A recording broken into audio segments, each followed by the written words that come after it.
एक सुबह महात्मा बुद्ध अपने शिष्य को प्रवचन देने पहुंचे, लेकिन आज सारे शिष्य उन्हें देखकर आश्चर्यचकित थे, क्योंकि आज पहली बार वो अपने हाथों में कुछ लेकर आए थे। जब महात्मा बुद्ध पास आए तब सारे शिष्यों ने देखा कि उनके हाथ में एक रस्सी थी।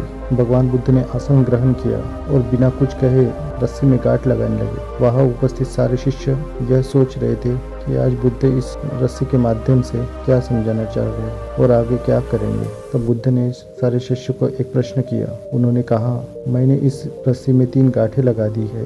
अब मैं आप लोगों से यह जानना चाहता हूँ, क्या यह वही रस्सी है जो गांठ लगाने से पहले थी? तब एक शिष्य ने कहा, बुद्धा, इसका उत्तर देना थोड़ा कठिन है। ये वास्तव में हमारे देखने के तरीके पर निर्भर करता है। एक दृष्टिकोण से देखे तो यह वही रस्सी है, इसमें कोई बदलाव नहीं हुआ। लेकिन दूसरे नज़रिए से देखे तो अब इसमें 3 गांठें पड़ चुकी हैं जो पहले नहीं थी, तो इसे अब बदला हुआ भी कह सकते हैं। पर यह बात भी ध्यान देने वाली है कि बाहर से देखने पर यह बदली हुई प्रतीत हो, पर अंदर से तो यह वही है जो पहली थी। इसका बुनियादी स्वरूप अभी भी वही है, सत्य है। भगवान बुद्ध ने कहा, मैं अभी इन गांठों को खोल देता हूँ। यह कहकर भगवान बुद्ध रस्सी के दोनों सिरों को एक दूसरे के विपरीत खींचने लगे। फिर उन्होंने शिष्यों से पूछा, आप लोगों को क्या लगता है, क्या रस्सी से इस तरह खींचकर गांठों को खोला जा सकता है? तभी एक शिष्य ने जवाब दिया, नहीं नहीं, ऐसा करने से तीनों गांठें और भी ज्यादा कस जाएंगी और इन्हें खोलना और भी मुश्किल हो जाएगा। बुद्ध ने कहा, ठीक है, एक आखिरी प्रश्न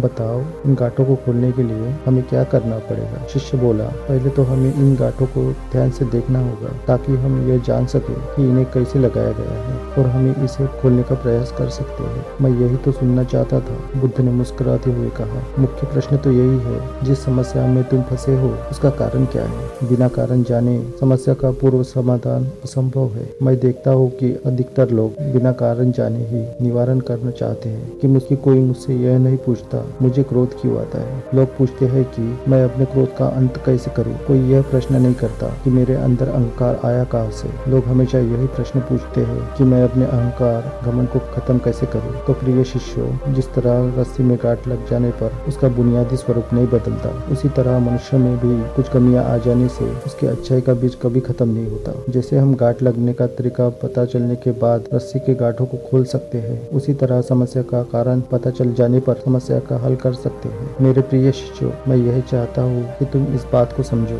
जब तक जीवन है तब तक समस्याएं भी रहेंगी, और अगर समस्याएं है तो उसका समाधान भी अवश्य होगा। बस जरूरत है कि हम उस समस्या का कारण तक जाने की। यदि हम समस्या के कारण को अच्छे से जान लेते हैं तो हमें समाधान भी मिल जाएगा। और यह कहते हुए भगवान बुद्ध ने अपनी बातें समाप्त की। दोस्तों, इस कहानी ने हमें सिखाया है कि यदि हमारे जीवन की समस्याओं को समाधान चाहिए तो समस्याओं के कारण को पहचानो, समाधान अपने आप मिल जाएगा।